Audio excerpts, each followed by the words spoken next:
Welcome to At Your Service, the U.S. Army Finance and Comptroller Podcast, the podcast for finance professionals by finance professionals. I'm your host, Brad Staggs, and on this episode, we're talking about awards. The Office of the Assistant Secretary of the Army Financial Management and Comptroller's 2024 Army Financial Management Awards Program, to be exact.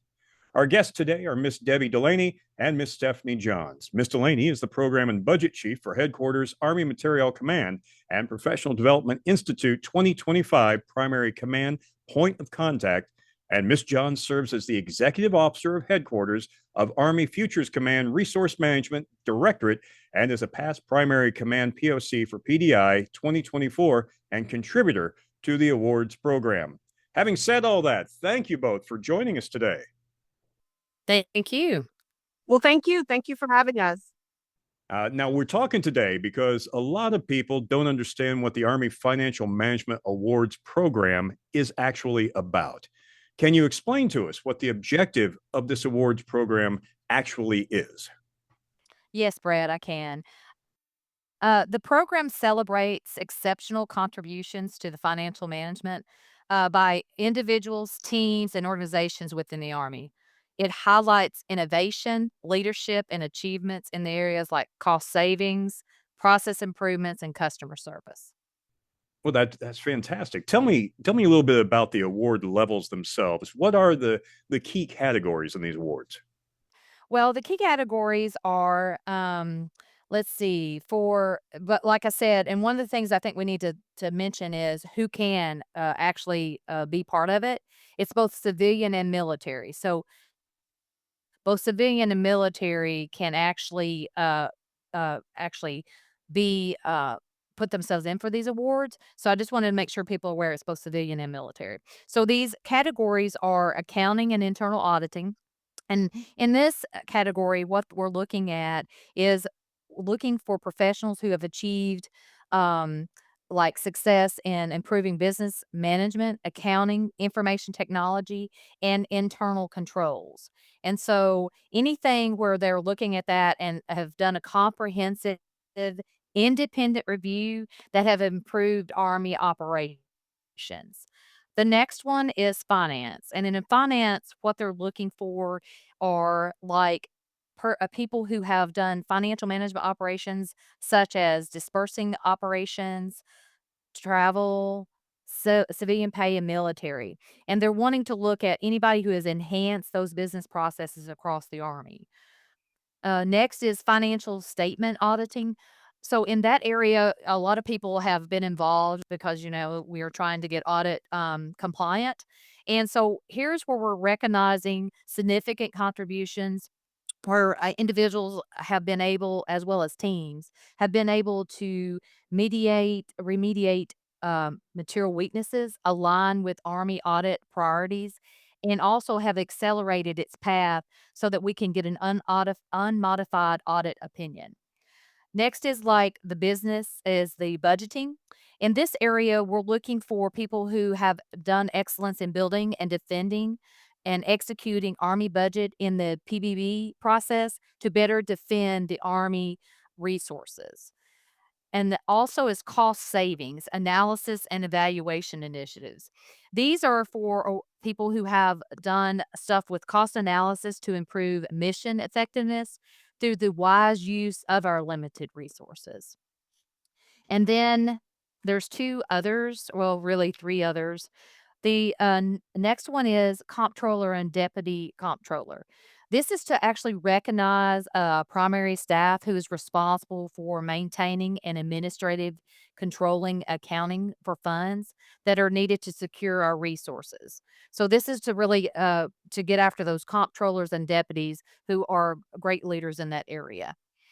Next is education, training, and career development. In this area, we're looking for ways of people who have actually done stuff like create and done executive things across not just their area, but promotes effective training programs across both civilian and military. And then financial management author of the year. So with this, we're looking for people who have actually wrote articles. And with that, when they actually when they submit this award, they're going to provide the article or manuscript of which one they're going to do the award and nomination for. And then last and not least, but is our Fellows Intern Award. This is an area where we can recognize our CP interns, and they have to be in it for at least a minimum of 6 months within the fiscal year. And so any kind of significant contributions that they've made. It sounds like there's something for everybody up and down the finance and comptroller chain. And that is fantastic. Now, Debbie, we hope to see a lot of nominations this year, just more than ever. But what really, for you, makes a nomination stand out from the rest? Well, what that stands out from the rest is it needs to be clear, concise, and impactful. So, one of the things that you've got to be careful about when writing this is it needs to be written not from a technical perspective, but it needs to be written where, in a way that resonates with both financial and non financial people. Because I think we have a lot of tendencies to write a lot of jargon, acronyms, and that kind of thing. And so it needs to be written to where it can resonate with both audiences. Does that stand out as what some of the most common mistakes is when people just don't write things in plain English? Well, not just that. You need to understand that you need to have several people to look at this. I mean, there have been things where they've left out and not completed the whole packages, which then would cause a problem because it wouldn't be able to be submitted. Also, double checking your spelling and formatting, and then not being so wordy. I mean, that's where we get into about being clear and concise. You need to just stick to the limit of the page and not just add a lot of words. So just refrain from getting real wordy and get to the point and actually show like here's the outcomes and what was the benefits to the Army. Now, Stephanie, you were in an enviable position last year. What memorable takeaways do you have from last year's winners? Well, thank you for that question. And I think Debbie really summarized exactly what the awards panel looks for when they're reviewing the awards packets. But I think winners often remark that their success is because of the teamwork environment that they work in, innovative thinking, and an understanding of the Army's mission as a whole, and also just their contribution within their command or within their team. Having an understanding of where they fall into the larger picture for the Army mission is essential. Also, I think we can all agree when we're in PDI and we hear some of the projects that are submitted and some of the work that the awards nominees are being submitted for, their achievements are very, for lack of a better word, inspiring, because it really shows how financial management directly supports the operational readiness of not only, as I mentioned, their command, but also the Army as a whole. And then also to piggyback on a little on the last question that you asked, Debbie, about what stands out in these packets and kind of what we should be looking for. I think a memorable takeaway really from past awards winners are that they're being nominated to begin with. Oftentimes, some of the awardees don't know that they're being nominated by their either their counterparts, their colleagues, or their leadership. And so I think we don't toot our own horn as often as we should. And, sometimes folks just want to hear and see a thank you. So I think that's probably one of the more memorable takeaways from last year's winners is just they're being honored, to be honored, and they're just excited to be recognized for the work that they've done and their hard work. So, other than realizing that they are being honored for their work, what are some other what's more advice that you would actually give to the future nominees that are coming in?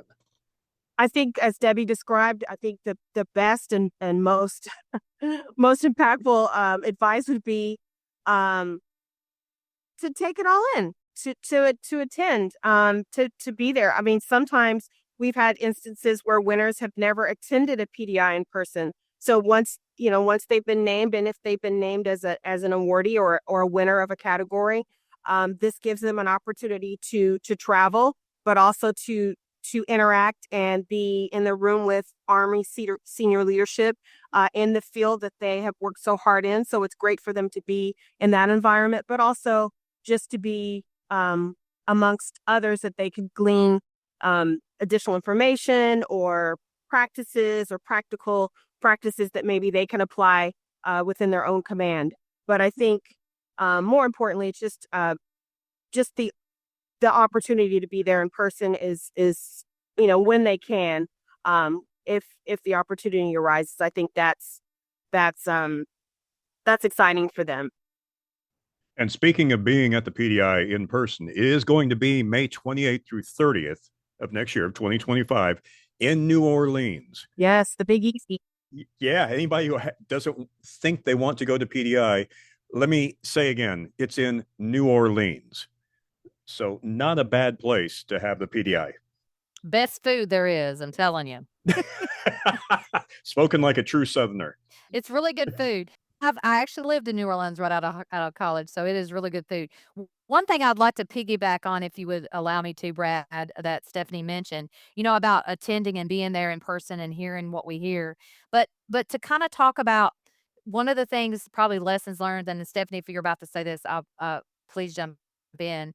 But one of the things they need to learn from the winners of last year is make it more about storytelling when you're writing this stuff, because it makes it very interesting for the people who are like reviewing this and are grading the award. So make it more like that and give examples, specific examples. Don't be very general when you're writing, because that doesn't like resonate with the group who's actually doing the panels. I actually have been on a panel member and actually graded in the past, and it makes it a lot easier for them to understand what you're trying to say, and make sure that there's things tangible in there, so that they can understand what you made the difference with, and what resources that you saved, and how you actually improve the Army processes. Thank you, Debbie. I couldn't have said that any more concise or clear. And I mean, and honestly, she's absolutely correct. I think oftentimes, whatever field you're in, but specifically and especially with financial management, you're so close to the subject matter. You're so close to what you do every day. So oftentimes you're not able to, or you think that everyone should understand what you're trying to convey in your application packet or your awards packet. So it is important that you tell a story, as Debbie said, that you're clear, concise. You don't use as many acronyms, because even though senior leaders across the Army are reviewing your packets, they may not necessarily know to the detail that you do what you're doing. So telling a story is very, very important, because it really aids in the reviewers to understand what you're doing, to see where the impacts were made, and also, more importantly, to see where the cost savings and the improvements were made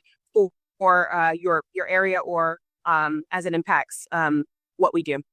All right, ladies and gentlemen, you heard the best tips that you could possibly hear for putting your award packets in. Now, I do want to make sure that you know that this is to cover achievements from October 1st, 2023 to September 30th, 2024. So these have to be in that time frame and during that time, and they must be received by December 18th.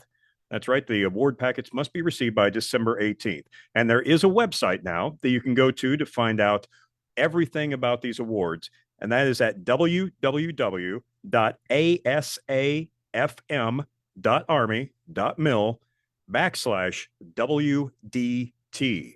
If you go to that page, you can just click on the awards tab, as I just did, and it will give you all the awards information, and all the packets must be turned into the email address that you will see on that page. You will see a link to an email address where they all must go to. Ladies, I cannot thank you enough for being with us today. Any final tips that you have? We'll start with Stephanie. I think I'll just piggyback on what I said. That is to be encouraged. Be encouraged to submit, not only for yourself, but to recognize your colleagues. Don't be afraid to step out a little bit. Sometimes we are a little too modest and we don't, as I mentioned, toot our own horn. So I think we should all be proud of the work that we do, and we should not be afraid to recognize our work and our accomplishments. But as you mentioned, there's the website at the ASA-FMNC website where you can get the information about what is necessary to make a complete awards packet. The deadline, and I'm sure Debbie will foot stomp this, but the deadline to submit awards packets is the 18th of December, 2024. So there's still time. And I'm going to toss to Debbie for any other tips and tricks or last minute updates that she may have. My thing is just do it.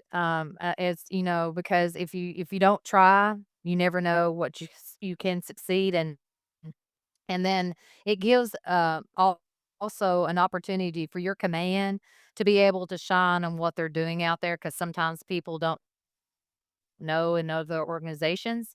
So my last words are just do it. Fantastic. Ladies and gentlemen, you heard it. There is no reason for you not to put in your people for awards for this year's awards that will be presented during the PDI, May 28th to 30th, again in New Orleans. Ladies, thank you very much. We appreciate your time today. You can find out more about Army Financial Operations and information at the Army Financial Management and Comptroller website at www.asafm.army.mil.